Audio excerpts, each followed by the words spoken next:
ओम नमो भगवते वासुदेवाय। भागवत पुराण अष्टम स्कंद सातवां अध्याय।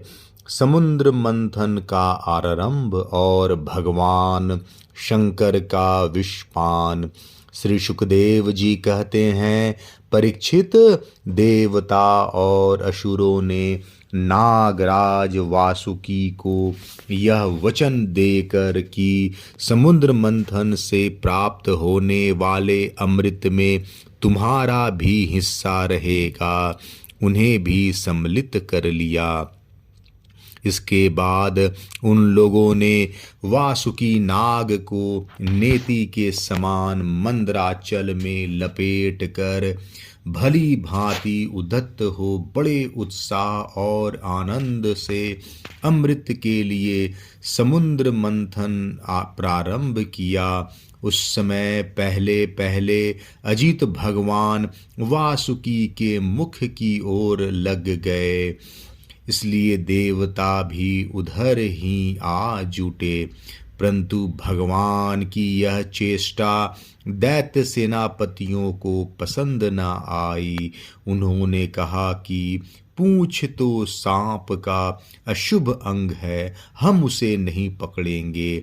हमने वेद शास्त्रों का विधि पूर्वक अध्ययन किया है, ऊंचे वंश में हमारा जन्म हुआ है और वीरता के बड़े बड़े काम हमने किए हैं।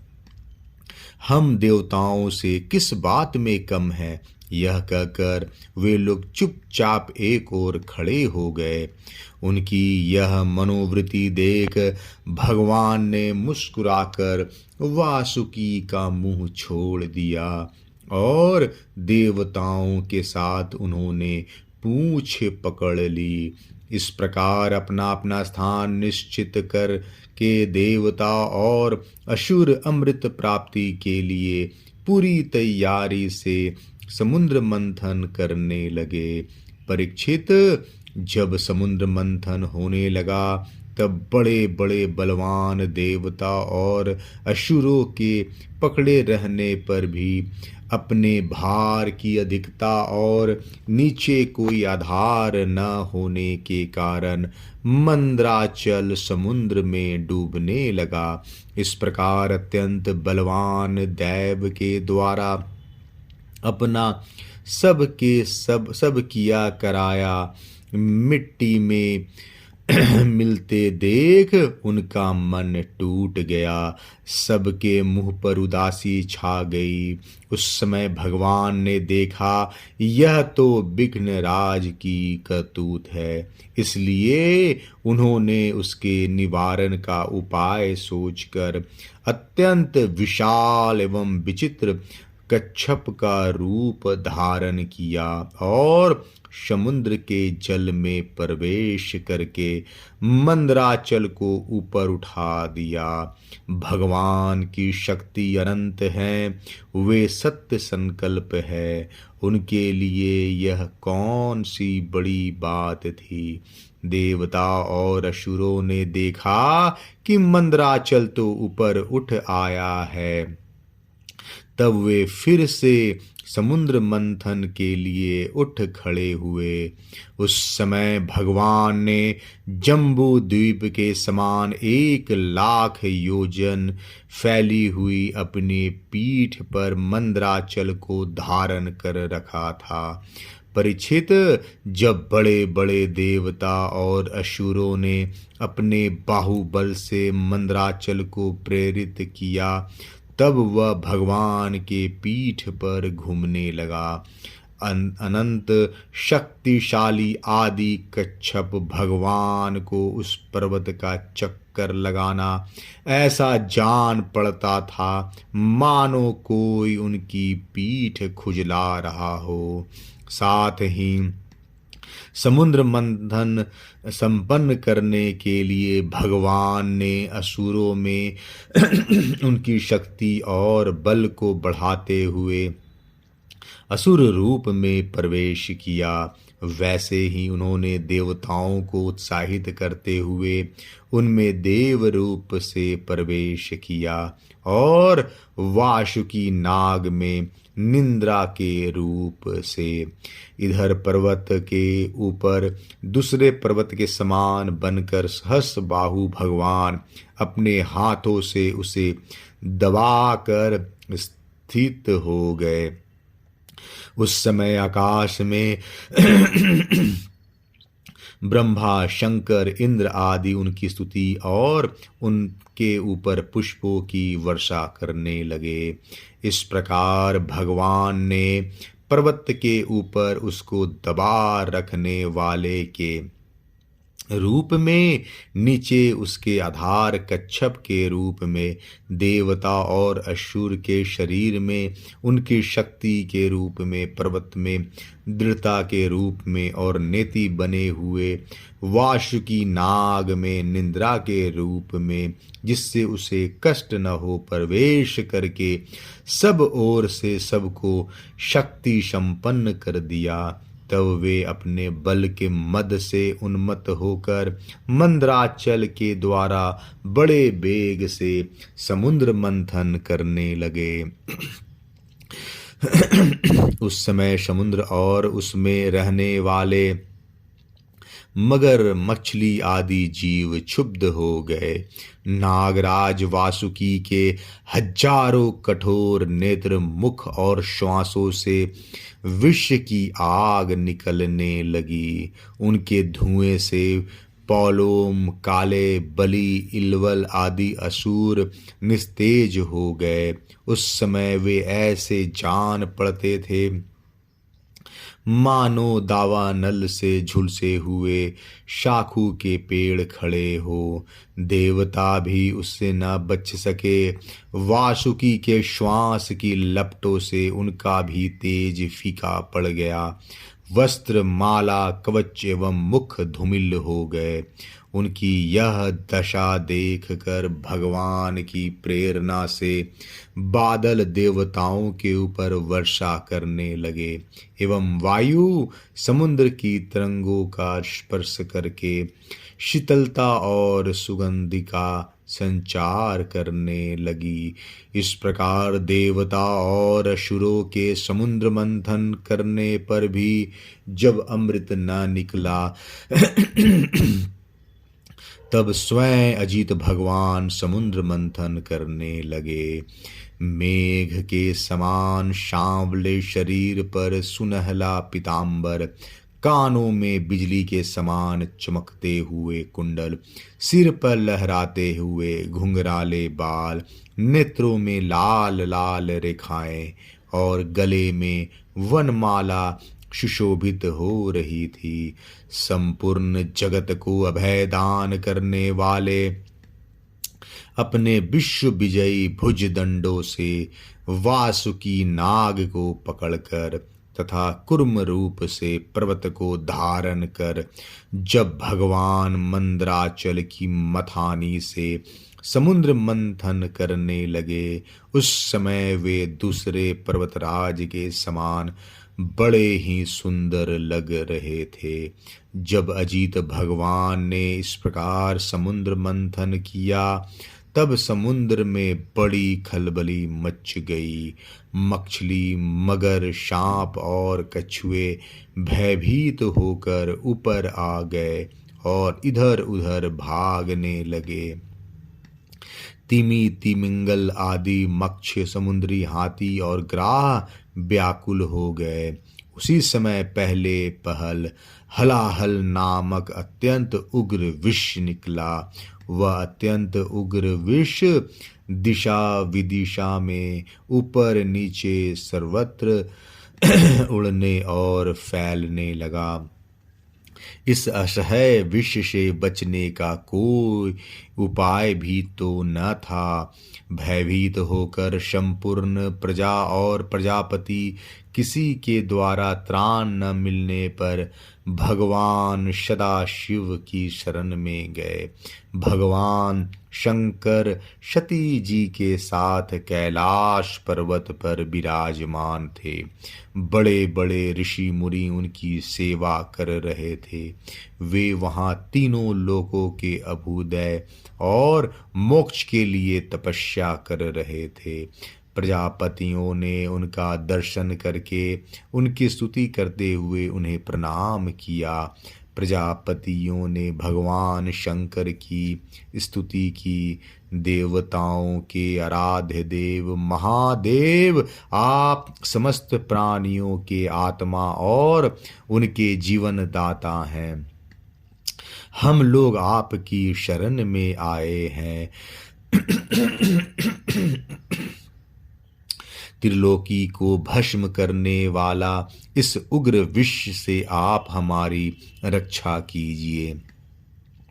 सारे जगत को बांधने और मुक्त करने में एकमात्र आप ही समर्थ हैं। इसलिए विवेकी पुरुष आपकी ही आराधना करते हैं, क्योंकि आप शरणागत की पीड़ा नष्ट करने वाले एवं जगत गुरु हैं। प्रभु, अपनी गुणमय शक्ति से इस जगत की सृष्टि, स्थिति और प्रलय करने के लिए आप अनंत एक रस होने पर भी ब्रह्मा, विष्णु, शिव आदि नाम धारण कर लेते हैं। आप स्वयं प्रकाश हैं। इसका कारण यह है कि आप परम रहस्यमय ब्रह्म तत्व हैं। जितने भी देवता, मनुष्य, पशु, पक्षी आदि सत अथवा असत चराचर प्राणी हैं, उनको जीवन दान देने वाले आप ही हैं। आपके अतिरिक्त सृष्टि भी और कुछ नहीं है, क्योंकि आप आत्मा हैं।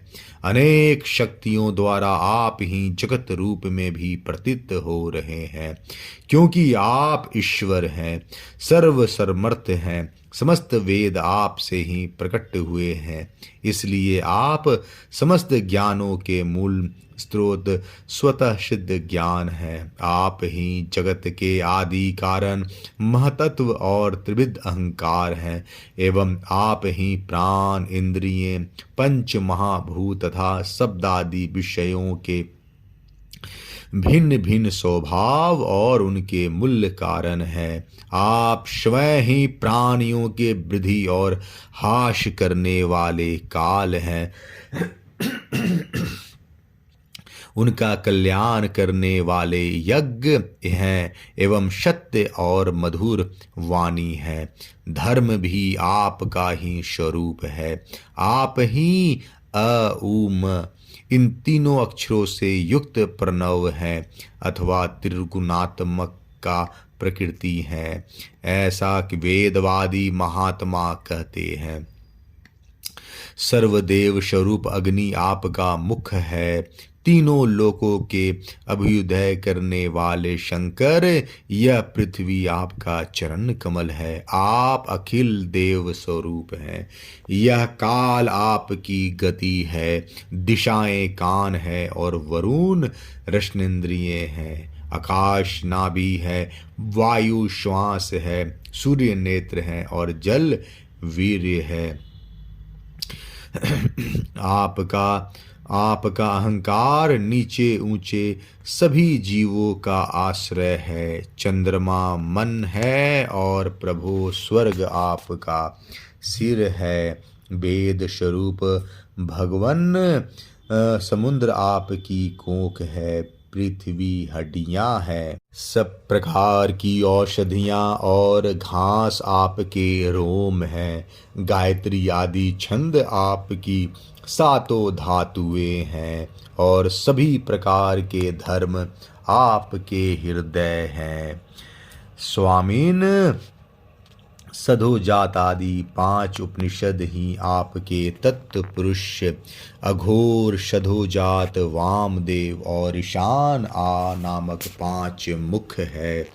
उन्हीं के पद छेद से 38 कलात्मक मंत्र निकले हैं। आप जब समस्त प्रपंच से उपरत होकर अपने स्वरूप में स्थित हो जाते हैं, तब उसी स्थिति का नाम होता है शिव। वास्तव में वही स्वयं प्रकाश परमार्थ तत्व है। अधर्म की दंभ, लोभ आदि तरंगों में आपकी छाया है। जिनसे विविध प्रकार की सृष्टि होती है, वे सत्व, रज और तम आपकी 3 नेत्र हैं। प्रभो, गायत्री आदि छंद रूप सनातन वेद ही आपका विचार है। आप, क्योंकि आप ही सांख्य आदि समस्त शास्त्रों के रूप में स्थित हैं और उनके कर्ता भी भगवन आपका परम ज्योतिर्मय स्वरूप स्वयं ब्रह्म है। उनमें न तो रजोगुण, तमोगुण एवं सत्वगुण है और ना किसी प्रकार का भेदभाव ही। आपके उस स्वरूप को सारे लोकपाल, यहाँ तक कि ब्रह्मा, विष्णु और देवराज इंद्र भी नहीं जान सकते।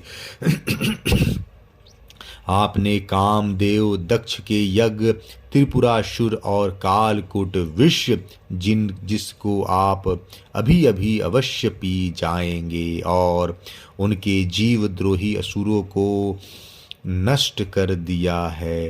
परंतु यह कहने से आपकी कोई स्तुति नहीं होती, क्योंकि प्रलय के समय आपका बनाया हुआ यह विश्व आपके ही नेत्र से निकली हुई आग की चिंगारी एवं लपट से जलकर भस्म हो जाता है, और आप इस प्रकार ध्यान मग्न रहते हैं कि आपको इसका पता ही नहीं चलता। जीवन मुक्त आत्मा राम पुरुष अपने हृदय में आपके युगल चरणों का ध्यान करते रहते हैं, और आप स्वयं ही निरंतर ज्ञान और तपस्या में लीन रहते हैं। फिर भी सती के साथ रहते देखकर जो आपको आसक्त एवं शमशानवासी होने के कारण उग्र तथा निष्ठुर बतलाते हैं, वे मूर्ख आपकी लीलाओं का रहस्य भला क्या जाने। उनका वैसा करना निर्लज्जता से भरा है। इस शिकार और कारण रूप जगत से परे माया है, और माया से भी अत्यंत परे आप हैं। इसलिए प्रभु, आपके अनंत स्वरूप का साक्षात ज्ञान प्राप्त करने में सहसा ब्रह्मा आदि भी समर्थ नहीं होते, फिर स्तुति तो कर ही कैसे सकते हैं। ऐसी अवस्था में उनके पुत्रों के पुत्र हम लोग यह कह ही क्या सकते हैं। फिर भी अपनी शक्ति के अनुसार हमने आपका कुछ गुणगान किया है। हम लोग तो केवल आपके इसी लीला विहारी रूप को देख रहे हैं, आपके परम स्वरूप को हम नहीं जानते। महेश्वर, यद्यपि आपकी लीलाएं अव्यक्त है, फिर भी संसार का कल्याण करने के लिए आप व्यक्त रूप से भी रहते हैं। श्री सुखदेव जी कहते हैं, परीक्षित, प्रजा का यह संकट देखकर समस्त प्राणियों के अकारण बंधु देवादिदेव भगवान शंकर के हृदय में कृपावश बड़ी व्यथा हुई। उन्होंने अपनी प्रिया सती से यह बात कही। शिव जी ने कहा, देवी, यह बड़े खेद की बात है। देखो तो सही, समुद्र मंथन से निकले हुए कालकूट विष के कारण प्रजा पर कितना बड़ा दुख आ पड़ा है। ये बेचारे किस प्रकार अपने प्राणों की रक्षा करना चाहते हैं। इस समय मेरा यह कर्तव्य है कि मैं इन्हें निर्भय कर दूं। जिनके पास शक्ति सामर्थ्य है, उनके जीवन की सफलता इसी में है कि वे दीन दुखियों की रक्षा करें। सज्जन पुरुष अपने क्षण भंगुर प्राणों की बलि देकर भी दूसरे प्राणियों की प्राणों का रक्षा करते हैं। कल्याणी, अपने ही मोह की माया में फंसकर संसार के प्राणी मोहित हो रहे हैं और एक दूसरे से वैर की गांठ बांधे बैठे हैं। उनके ऊपर जो कृपा करता है, उस पर सर्वात्मा भगवान श्री कृष्ण प्रसन्न होते हैं और जब भगवान प्रसन्न हो जाते हैं तब चराचर जगत के साथ मैं भी प्रसन्न हो जाता हूँ। इसीलिए अभी अभी मैं इस विष को भक्षण करता हूँ जिससे मेरी प्रजा का कल्याण हो। श्री सुखदेव जी कहते हैं, विश्व के जीवन दाता भगवान शंकर इस प्रकार सती देवी से प्रस्ताव करके उस विष को खाने के लिए तैयार हो गए। देवी तो उनका प्रभाव जानती ही थी। उन्होंने हृदय से इस बात का अनुमोदन किया। भगवान शंकर बड़े कृपालु हैं, उन्हीं की शक्ति से समस्त प्राणी जीवित रहते हैं। उन्होंने उस तीक्ष्ण हलाहल विष को अपनी हथेली पर उठाया और भक्षण कर गए। यह विष जल का पाप मल था। उसने शंकर जी पर भी अपना प्रभाव प्रकट कर दिया। उससे उनका कंठ नीला पड़ गया, परंतु वह तो प्रजा का कल्याण करने वाले भगवान शंकर के लिए भूषण रूप हो गया। परोपकारी सज्जन प्रायः प्रजा का दुख टालने के लिए स्वयं दुख झेला ही करते हैं, परंतु यह दुख नहीं है, यह तो सबके हृदय में विराजमान भगवान की परम आराधना है। देवादिदेव भगवान शंकर सबकी कामना पूर्ण करने वाले हैं। उनका यह कल्याणकारी अद्भुत कर्म सुनकर संपूर्ण प्रजा, दक्ष कन्या सती, ब्रह्मा जी और स्वयं विष्णु भगवान भी उनकी प्रशंसा करने लगे। जिस समय भगवान शंकर विषपान कर रहे थे, उस समय उनके हाथ से थोड़ा सा विष टपक पड़ा था। उसे बिच्छू, सांप और अन्य विषैले जीवों ने एवं विषैली औषधियों ने ग्रहण कर लिया। 7वां अध्याय समाप्त। जय श्री कृष्णा।